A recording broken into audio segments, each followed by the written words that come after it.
చంద్రబాబు గారి చేతిలోకి పవర్ వచ్చేసింది.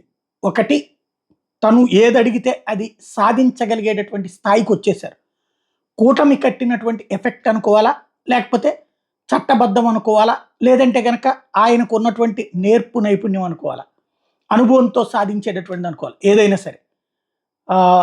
ఈ ఫైల్ సిస్టమ్ ఏదైతే ఇవాల్టి నుంచి 25వ తారీఖు దాకా అప్‌గ్రేడ్ చేయాలి. అది కేంద్రానికి సంబంధించినటువంటి విభాగమే అప్‌గ్రేడ్ చేస్తుంది. అందుకోసం అన్నటువంటిది ఇంతకుముందే ప్రకటించారు. దాంతో చంద్రబాబు గారు గవర్నర్‌కి ఒక లేఖ రాశారు. సీఈసీకి ఒక లేఖ రాశారు. ఆ ప్రక్రియ తక్షణం నిలిపేయండి. దాంట్లో ఫైల్‌లో ఏయో తేడా వస్తున్నాయి అని నాకు అనుమానం ఉంది. మేము పవర్‌లోకి వచ్చినప్పుడు చూడాల్సి ఉంటుంది అన్నటువంటి.